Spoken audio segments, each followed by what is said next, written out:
जनता के प्रति, देश के विकास के प्रति उनका जो कमिटमेंट था, उसे हमेशा बहुत सम्मान से देखा जाएगा।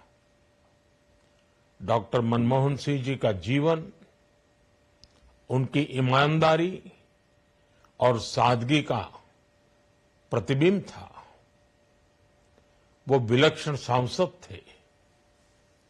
उनकी विनम्रता, सौम्यता और उनकी बौद्धिकता उनके संसदीय जीवन की पहचान बनी। मुझे याद है कि इस साल की शुरुआत में जब राज्यसभा में उनका कार्यकाल समाप्त हुआ, तब मैंने कहा था कि सांसद के रूप में डॉक्टर साहब की निष्ठा सभी के लिए प्रेरणा जैसी है। सत्र के समय अहम मौकों पर वो व्हीलचेयर पर बैठकर आते थे, अपना संसदीय दायित्व निभाते थे। देश का के लिए बहुत बड़ा क्षति हुआ है। डॉक्टर मनमोहन सिंह ईमानदार, निष्ठावान, इस तरह का नेता बिरले ही मिल सकता है जिस पर कोई आरोप नहीं लगा हो, कुछ नहीं लगा।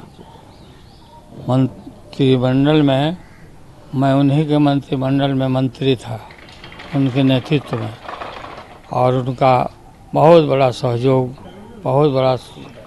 हमको मिला जब हम रेल मंदिर थे। उनका निधन का समाचार सुन करके गहरा आघात लगा है।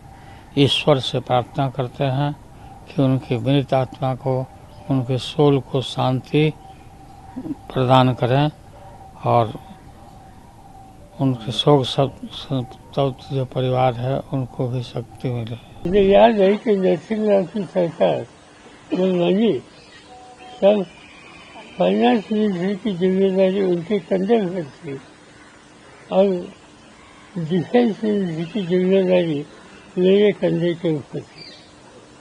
मेरे फाइनेंस मिनिस्टर की जिम्मेदारी वो ज़्यादा इम्पोर्टेंट थी क्योंकि देश की अर्थव्यवस्था मुझे मुश्किल में गई थी। जहाँ तक देश का सोना गिरवी रखने की नौबत देशवासियों के सामने, शासन के सामने आई थी, ऐसी स्थिति से इस देश की अर्थव्यवस्था ठीक रास्ते पर ले जाने का काम मनमोहन सिंह ने बड़े मेहनती से किया। ये कभी हम भूल नहीं सकते। पूर्व प्रधानमंत्री मनमोहन सिंह जी अब इस दुनिया में नहीं रहे। वो बहुत काबिल इकोनॉमिस्ट भी थे और उनने भारत की ये सबसे बड़ा काम जो उन्होंने किया, मैं समझता हूँ ये है कि भारत को इकट्ठे रखने की कोशिश की और इकोनॉमी को खोल दिया। पहले इकोनॉमी खुली नहीं थी। आज हम $1 ट्रिलियन की बात करते हैं, वो मेहरबानी मनमोहन सिंह की है। उन्होंने राजीव गांधी के वक्त में, उसके साथ साथ नरसिम्हा राव जी के वक्त में इस इकोनॉमी को इतना खोल दिया कि आज हम खुशी से कह सकते हैं कि हमारी इकोनॉमी आज तरक्की पे है। आज जो खुशहाली हम लोग देख रहे हैं, या भारत जो दुनिया के बराबर खड़ा दिखाई दे रहा है उद्योग, अर्थव्यवस्था के मामले में, तो बहुत बड़ा योगदान प्रधानमंत्री मनमोहन सिंह जी का रहा। मनमोहन सिंह जी ने जीवन भर एक साधारण परिवार से निकल करके देश की सबसे ऊंचाई तक पहुंचे हैं। दुखी है, दुखद है। एक इतिहास में एक अच्छे और सच्चे प्रधानमंत्री, और हमेशा इसलिए याद किया जाएगा कि सौम्य उनका आचरण रहा। कम बोलते थे, लेकिन उन्होंने देश को आर्थिक रूप से बहुत मजबूत बनाया। वो एक भारत का एक पहला वजीर आजम था, प्रधानमंत्री था, जिसने मार्जिनलाइज्ड कम्युनिटीज और खासतौर से मुसलमानों को अपलिफ्ट करने के लिए, उनको हक दिलाने के लिए उन्होंने बहुत कोशिशें की और उनके इंतकाल से यकीनन हमारे वतन अजीज ने अपने एक खास सपूत को खोया है। पार्लियामेंट में, राज्यसभा में मुझे काफ़ी समय उनके साथ रहने का मौका मिला।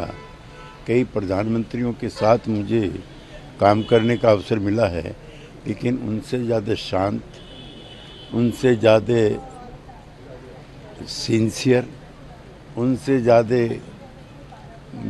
कम बोलने वाला और अपनी बात को चुप रह के कहने वाला वो अनूठा इंसान था। मुझे याद है कि दिल्ली की सरकार के खिलाफ जब अध्यादेश आया था, अपनी बीमारी की हालत में भी वे व्हील चेयर के ऊपर चल के आए थे और उन्होंने हमारे पक्ष में वोट किया था। एक संघीय ढांचे के प्रति, लोकतंत्र के प्रति ये उनकी आस्था थी। मुझसे खुद से व्यक्तिगत जुड़ा हुआ इनका एक वाकया है कि मैं एक बार रजिस्टर पे साइन कर रहा था पार्लियामेंट में, तो पीछे से मैंने देखा कि किसी ने हाथ रखा, तो मैंने देखा डॉक्टर साहब थे, तो मैंने पलट के उनका पैर छुआ। मैंने कहा सॉरी सर, मैं देख नहीं पाया आपको। तो उन्होंने फिर बोला नहीं आप साइन कीजिए, साइन किया। फिर वो अपना साइन करने लगे तो मैं बगल में खड़ा था। तो जब वो साइन करके पलटे तो कंधे पे हाथ रख के कहा कि संजय सिंह जी, आप विपक्ष की एक मजबूत आवाज है। और उनके ये वाक्य मेरे लिए आशीर्वाद है, मैं जिंदगी भर इसको नहीं भूल सकता। तो बहुत नेक दिल, अच्छे इंसान थे डॉक्टर मनमोहन सिंह जी, और ये देश उनको हमेशा एक नेक दिल इंसान के रूप में, एक अच्छे प्रधानमंत्री के रूप में, भारत की अर्थव्यवस्था को आगे ले जाने वाले नेता के रूप में याद करेगा।